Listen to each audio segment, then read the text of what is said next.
صدای انفجاری مهیب بیروت را می‌لرزاند. مردم به خیابان‌ها ریختند و همه در جستجوی یک پاسخند. چه کسی در این حمله مورد هدف قرار گرفت؟ شایعات به سرعت در حال گسترشند و حاله‌ای از راز و ابهام بر فضا سایه انداخته. ساعتی بعد اسرائیل مسئولیت را به عهده می‌گیرد، اما آنچه فاش نمی‌شود چگونه و با چه ابزاری توانستند به یک هدف تقریباً غیرقابل دسترس دست پیدا کنند. آیا واقعاً پایان کار بوده است یا این تنها آغاز بحرانی بزرگتر است؟ تا انتهای ویدیو با من همراه باشید تا با استفاده از منابعی که مشاهده می‌کنید پرده از اسرار زندگی پر رمز و راز این رهبر و عملیات پیچیده حذف او برداریم و بفهمیم این رویداد چه معنایی برای آینده منطقه دارد.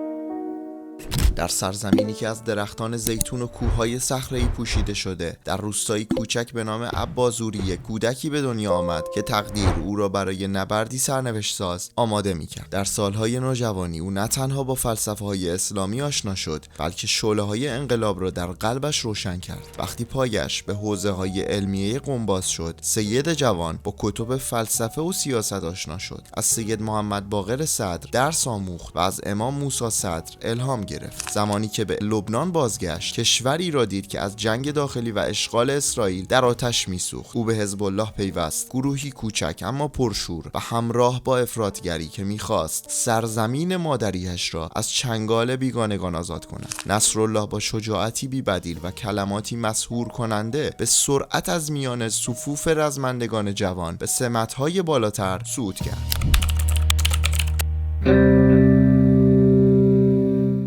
سال 1992 آسمان لبنان هنوز از غبار خون عباس موسوی رهبر وقت و حزب الله سیاه بود که شورای رهبری تصمیم گرفت فردی جوان اما بلند پرواز و البته تندروتر را به فرماندهی حزب منصوب کند. این فرد کسی نبود جز سید حسن نصرالله. انتخاب او همانند انتخاب یک قطعه از یک پازل پیچیده بود، قطعه‌ای که ساختار حزب الله را برای همیشه دگرگون کرد. او به میدان آمد و بلافاصله راهبردهای تازه‌ای را برای این جنبش تعیین کرد. نصرالله توانست حزب الله را از یک گروه شبه نظامی کوچک به یک نیروی نظامی و سیاسی قدرتمند تبدیل کند. او با سخنرانی‌های پرشور و وعده‌های قاطعانه توانست شور زیادی را در مردم عادی به وجود آورد. زمانی که او به عنوان رهبر انتخاب شد، بسیاری تصور می‌کردند که این مرد جوان نمی‌تواند در برابر فشارهای عظیم داخلی و خارجی دوام بیاورد، اما نصرالله با جسارتی بی‌مثال حزب الله را در صحنه سیاسی لبنان به وزنه‌ای تعیین کننده تبدیل کرد. مردی که سرنوشتش با مقاومت و مبارزه گره خورده بود.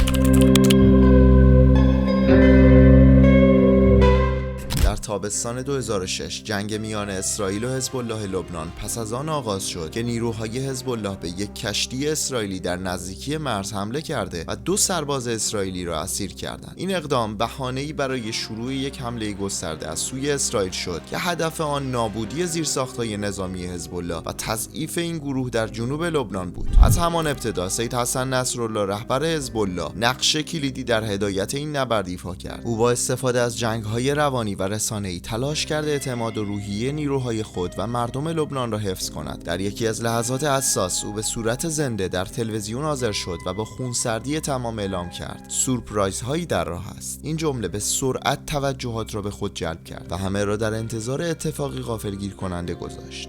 چند روز بعد اما حزب الله با یک موشک هدایت شونده پیشرفته ناو جنگی اسرائیل را در سواحل بیروت هدف قرار داد. این حمله باعث غرق شدن ناو و مرگ تعدادی از نیروهای اسرائیلی شد و به عنوان سورپرایز نصرالله شناخته شد. این اقدام نشان داد که حزب الله برخلاف انتظارها نه تنها توانایی مقاومت دارد، بلکه قادر است ضربات مهلکی به اسرائیل وارد کند. همین عملیات موفق وجهه نصرالله را به عنوان یک رهبر مقاوم و غیر قابل پیش بینی تقویت کرد و او را به عنوان یک نماد مقاومت در سطح منطقه مطرح ساخت. در نهایت با وجود خسارت سنگین به لبنان و مرگ صدها غیر نظامی، اسرائیل نتوانست به اهدافش برسد. این جنگ باعث ویرانی زیرساخت‌های لبنان، آواره شدن هزاران نفر و ایجاد یک بحران انسانی شد که تا سالها اثرات آن باقی ماند. با این حال افزایش قدرت و نفوذ حزب الله پس از این جنگ مشکلات سیاسی و اختلافات داخلی لبنان را نیز تشدید کرد و زمینه‌ساز دوره‌ای از بی‌ثباتی در کشور شد. در بخش بعدی به تأثیرات حسن نصرالله و تصمیماتش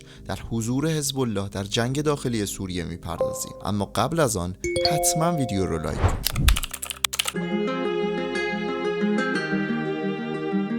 در سال 2011 اما شعله‌های انقلاب و جنگ داخلی در سوریه زبانه می‌کشید. در این میان نصرالله در برابر یک تصمیم سرنوشت ساز قرار گرفت. آیا باید نیروهایش را وارد این گرداب ویرانگر کند؟ در حالی که برخی از اعضای حزب و حامیانش نگران بودند، نصرالله به صراحت اعلام کرد که اگر سوریه سقوط کند، محور مقاومت نیز فرو خواهد ریخت. او در این بزنگاه تاریخی تصمیم گرفت که تمام وزن حزب الله را پشت سر بشار اسد قرار دهد. این حرکت حزب الله را با یکی از بازیگران اصلی جنگ سوریه تبدیل کرد. او از نیروهای خود خواست تا در خیابان‌های دمشق، در کوچه‌های حمص و در بلندی‌های جولان علیه مخالفان بجنگد.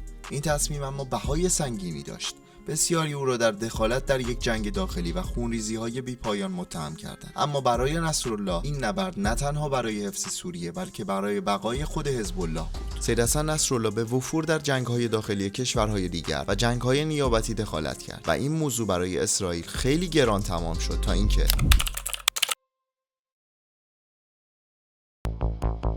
شب آرام بیروت ناگهان با صدای انفجاری مهیب شکسته شد. خبری مانند صاعقه در رسانه‌ها پیچید. سید حسن نصرالله، رهبر همواره بیگانه با صلح لبنان، در یک عملیات پیچیده کشته شد. این خبر نه تنها لبنان بلکه تمام منطقه را در شوک فرو برد. سالها اسرائیل به دنبال نصرالله بود، اما او به طرز شگفت‌انگیزی توانسته بود در سایه زندگی کند. موساد با تیمی ویژه و بهره‌گیری از دستگاه شنود محل اختفای او را شناسایی کرد. زمانی که آنها مطمئن شدند نصرالله در محل اقامتش حضور دارد، تصمیم به اجرای عملیات گرفت. برای این عملیات اسرائیل از بمب‌های سنگرشکن استفاده کرد که به طور خاص برای تخریب پناهگاه‌های زیرزمینی طراحی شدند. این بمب‌ها می‌توانند از لایه‌های بتون خاک عبور کنند و سپس با انفجاری متمرکز کل ساختار را ویران کنند. دقت هدایت GPS و قدرت انفجار عظیم آنها برای شکستن لایه‌های محافظتی پیچیده طراحی شده بود. این بمب از طریق یک جنگنده فوق سری شلیک و دقیقاً بر محل اقامت نصرالله فرود آمد. پس از نفوذ به عمق خاک، موج انفجار زمین را تا شعاع چند ده متری ترکاند و اتاق او به تلی از خاک و آوار تبدیل شد. در ابتدا رسانه‌های ایران و لبنان کشته شدن حسن نصرالله را به دست اسرائیل تکذیب کردند، اما در ادامه اسرائیل مسئولیت این عملیات را به عهده گرفت و بنیامین نتانیاهو اعلام کرد امروز یکی از بزرگترین دشمنان ملت یهود طعمه عدالت شد. پس از انتشار خبر مرگ نصرالله، ایران به سرعت واکنش نشان داد. مقامات ارشد سپاه پاسداران هشدار دادند که این اقدام اسرائیل بدون پاسخ نخواهد ماند. مرگ نصرالله نه تنها پایان زندگی یک رهبر بود، بلکه آغاز دوره‌ای جدید و مبهم برای حزب الله و منطقه شد. قبل از ادامه نظر شما چیست؟ آیا حزب الله بدون نصرالله دوام خواهد آورد؟ آیا خاورمیانه بدون نصرالله رنگ آرامش را خواهد دید یا نبود او تأثیری در جنگ افروزی ها نخواهد داشت؟ به نظر شما آیا این اتفاق میتواند پایه‌گذار جنگ گسترده میان ایران و اسرائیل شود؟ لطفاً و حتما نظر خود را در بخش کامنت ها با من در میون بگذارید.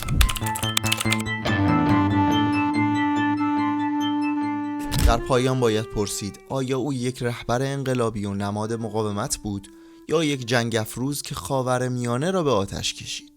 برای حامیانش سید حسن نصرالله همچنان سید مقاومت باقی خواهد ماند، اما برای دشمنانش او کسی بود که سالها در خفا و ترس و وحشت در دل مخفیگاه‌ها زیست می‌کرد و از دور پایه‌گذار جنگ‌های مختلفی بود. حالا بدون او آینده حزب الله و منطقه در حاله‌ای از ابهام قرار دارد. آیا حزب الله بدون رهبری نصرالله می‌تواند به قدرت خود ادامه دهد یا این مرگ نشانه‌ای از آغاز فروپاشی مقاومت خواهد بود؟ هر چه که باشد نصرالله با مرگش همانقدر جنجالی بود که با زندگیش. میراثی پیچیده و دوگانه، همانند خاورمیانه‌ای که در آن زیست.